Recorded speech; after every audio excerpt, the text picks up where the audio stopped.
anything to happen for dialogue between politicians and Indians. Thank you. Yes, please. Presently, both the countries are suffering of invincible syndrome with their policies being steered from outside. But we here, as a civil society, should revive the people-to-people contact. And I would mention about SAFMA, South Asia Free Media Association, which worked wonders.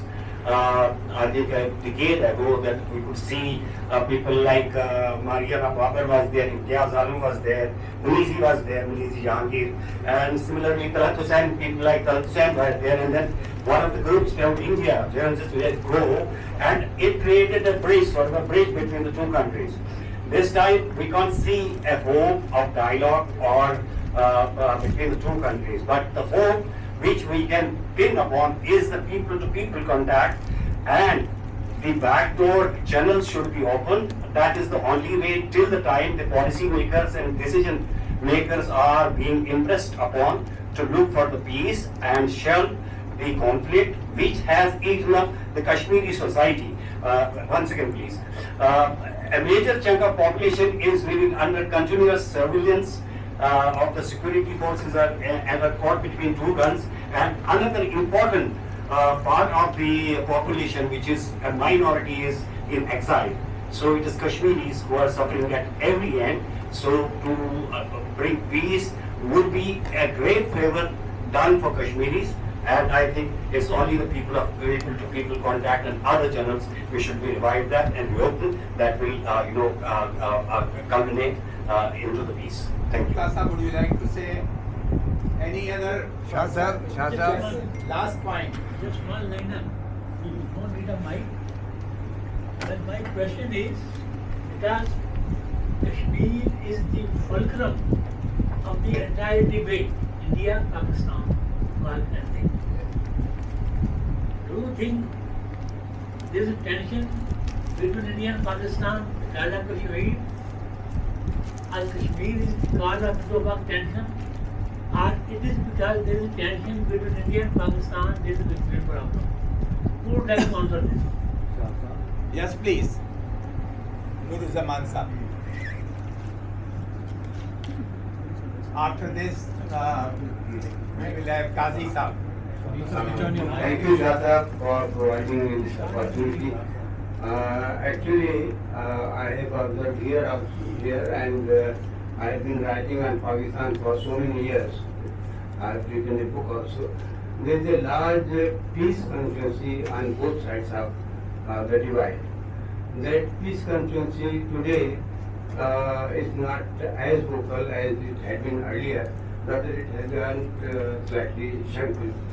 So that peace constituency should be enlarged, and there is need to handle two things, terrorism and Kashmir. So both issues actually the establishment on that side and the rightists on this side, they have developed a stake in these things. So they are getting political gains. So the peace constituency's responsibility is to ensure that these two things are not used for political purposes, because if you just a minute, I have another point. This South Asia has the largest population of the poor after Sub-Saharan Africa.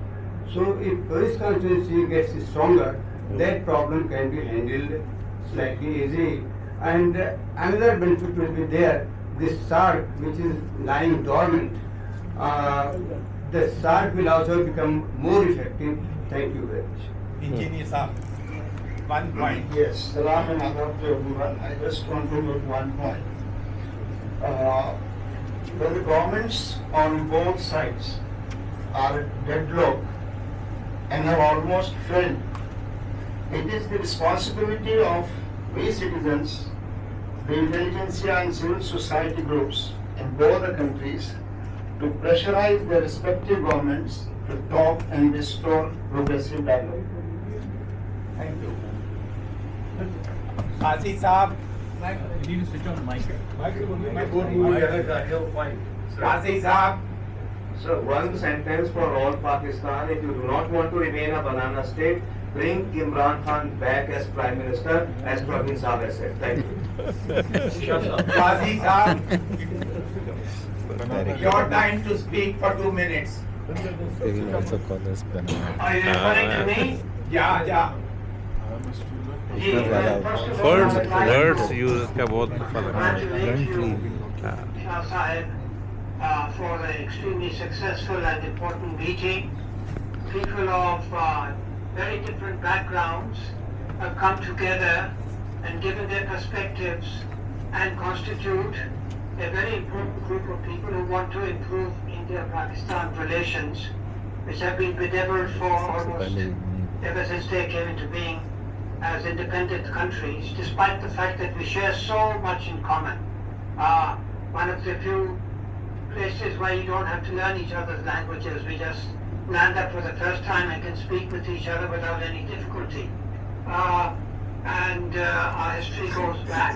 However, there are enormous problems which I referred to and which many of you have referred to. And while people of goodwill coming together and expressing their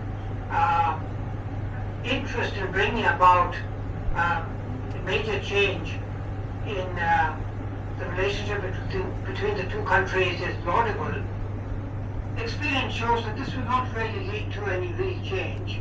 And so if we are serious, and I don't say this we want to do it, many of us are of an age where we can't sort of actively get involved in things beyond a certain extent, but you simply have to develop a movement. You have to develop a movement not just for better India-Pakistan relations. You have to develop movements for addressing the kind of problems facing our politics, our social and economic problems, the whole structure of governance in the two countries, where people in authority, people of privilege seem to have a vested interest in sort of short-term measures which simply don't address the problem. And so nothing happens, despite expressions of goodwill over a period of time. Movements have to develop. And without movements, nothing will happen, despite our pleas for humanity, goodwill, coming and going, this, that, and the other, confidence-building measures. Our politicians and our leaders and our power brokers in both countries have much shorter horizons, policy horizons, and they may also generally wish to have a better relationship, but they're not willing to sort of take risks beyond a certain extent for that. And unless we can develop movements which can persuade them, and these movements will not be just for India-Pakistan relations, there will have to be a restructuring of society, conclude. so that these societies will automatically recognize the need for better relationships with neighbors, rather than getting involved with quarrels which never get solved at all, which has been the case between India and Pakistan. So I hugely appreciate all that I've heard. I also must confess, none of it is going to add up to a movement which is going to make any difference in India-Pakistan relations. So the younger generation, the younger intellectuals, the middle classes of the two countries have an obligation that they're simply not meeting, and that is to try and bring pressure on their government for a whole range of things, including better relations with neighbors, and particularly India-Pakistan relations, which will determine the future prospects of South Asia, which, as I said, my lord, comprises almost 1/4 of humanity. So we've got to know that the expressions of goodwill, sincere goodwill, are very, very welcome and absolutely insufficient. Thank you. Thank you. Friends from Delhi, 7 minutes from now we will have tea together. Please do not deprive us the chance of having tea with you. So don't run away before the tea is over. Kasuri Saab, 2 minutes of yours and then Manishankar Iyer's 2 minutes. And then we say thank you.